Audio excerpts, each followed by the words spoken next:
Oh, hey there. I'm going to do a little tutorial, just a really quick one about the cut tool.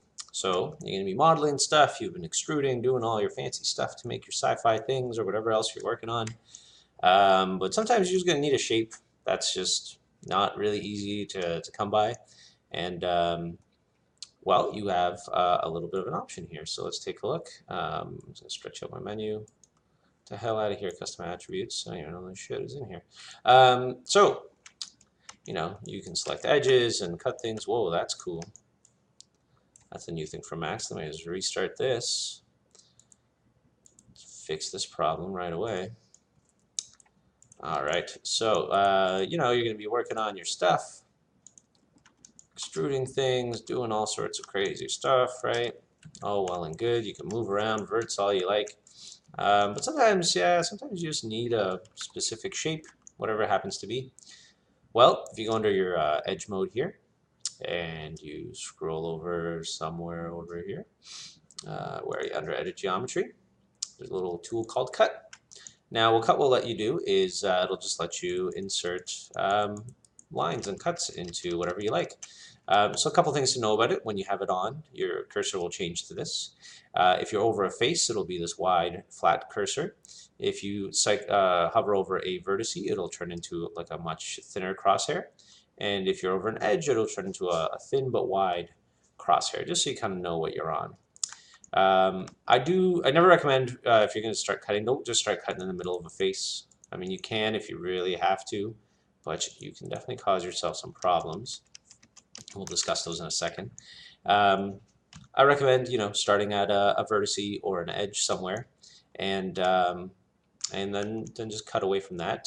One last thing, I guess, about just working with cut. It works pretty well in perspective view, but sometimes you might have weird problems where it can't find an edge or it can't cut properly. It does work a little better in orthographic view.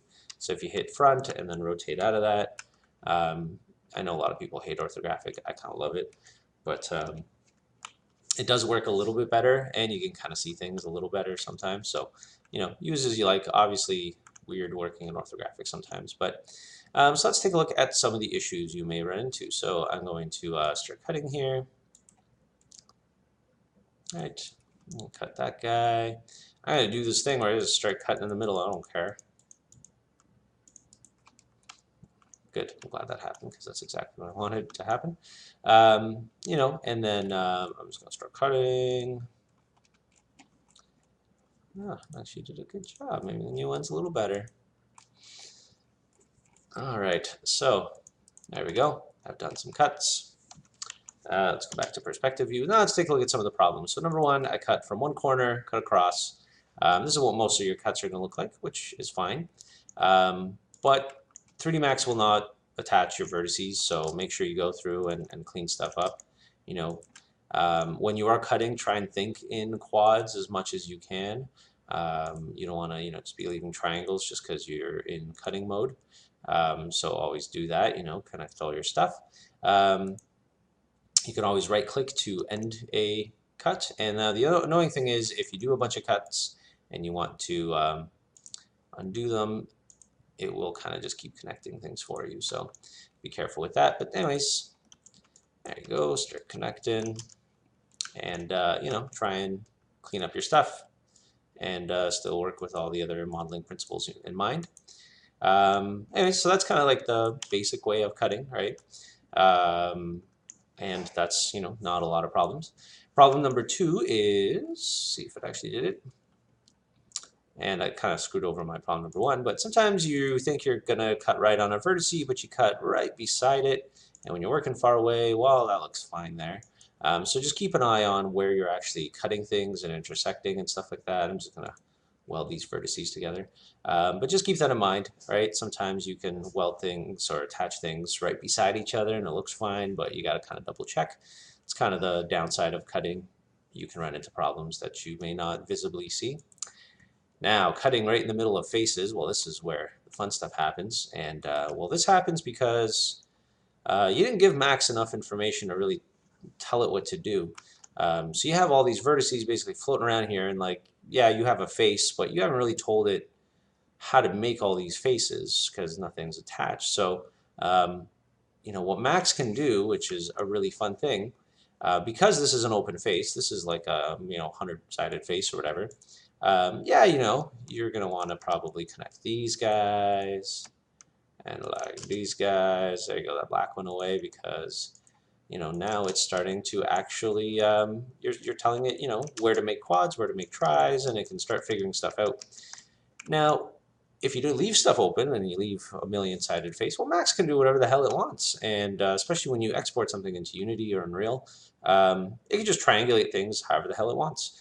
Now, whenever a mesh gets created, every vert is attached to something. It's all triangulated in some sort of way. You can view that if you go into the viewport tool here, and you can turn off edges only. And well, it'll show you how it's trying to connect. So you see everything's a nice try. The dotted lines are the kind of behind the scenes edge work that it's connecting. So these guys are nice. They're all triangles, nice and clean, making quads. Now what the hell is happening here? This is bullshit. Max is just going crazy. But you did not give enough information, so don't be mad at it. Basically, because this is a giant open face, well, Max could just be like, hey, this edge and this edge, they should definitely be connected. And you're like, well, no, but there's edges over here, Max. And they're like, I don't care. I could just do this. And you're like, well, what the hell? That doesn't make no sense. Well, to Max, everything makes sense somehow. Yeah, look at that shit. It's beautiful, right? We turn off back face call. And maybe start seeing where this thing is happening. So Max can do some crazy shit like that. So be careful when you're making this stuff. Always triangulate. That's why I always say start on an edge and work your way from edge to edges. Don't go too crazy on making all this stuff. Because sometimes Max is going to attach some things for you and maybe you're not going to realize it right off the bat, and then you're going to have to delete a whole face and redo a bunch of work and stuff like that, and it's just a messy way of working. So be careful with that. Now, we're going to go back to this little problem here because I didn't attach these guys. Similar to the problem you're having here, but obviously when Max was attaching all these guys all stupid, like, it gave me a visual hint. There was like black over here and it was like Zed fighting and doing crazy shit. Now over here, things look fine, right? But there's one thing Max can do here that you will never notice until you start doing other stuff. This right here, this face, is 1, 2, 3, 4, 5, 6-sided. Did I count that right? 1, 2, 3, 4, 5, 6. Yeah. It's a 6-sided shape. So again, you can connect these verts to this one, and that's all good. But if Max feels like it, it could attach these two verts together. Because as far as it's concerned, that's an open face it can connect across. So I'm going to hit connect. And you're like, yeah, cool, that didn't do anything. That was already connected. But it wasn't. It was connected by 2 edges, 1 edge, 2 edge. But now it's connected by 1 full edge as well. So when you select this, I can now move this out, and it has made me a brand new face in there because as far as it's concerned, it doesn't care how thin a face is. It's just if verts can be connected by an edge, they can be. And then you're going to run issues because you're like, oh, well, let's just weld all these guys. Hey, but I can't. I'm hitting my connect button as much as I can. And it just ain't happening. Well, because you can't connect across an edge that's there. So you're going to have to select it, right? Turned red because it's the whole thing. If I keep clicking, now I can select that little guy there. So if I click my whole thing, hit backspace and remove it, and now I can connect them again. So be careful with double edges. They will definitely screw you over and cause lots of problems. So keep that in mind, and that happens a lot when you're cutting and not looking at things because Max just will do what it can, what it thinks is right, but that may not necessarily be what you want it to do. So keep that in mind. So that's kind of the quick gist of the cut tool and some problems you might run into. I mean, it's just a cut tool. You're just adding vertices. It's nothing too crazy. Use it sparingly. Well, I mean, use it however much you want, but just be careful with it. I mean, it is a messy way of working. It's not very, it's hard to get things to be parallel and perpendicular and all that shit. So it's fine with cutting loose things or if you're tracing something out, but other than that, watch out for it. It can definitely feel like a little too powerful, but then it gets messy and then you're going to run into a whole bunch of problems. So again, sparingly is good, and go with that. So thank y'all.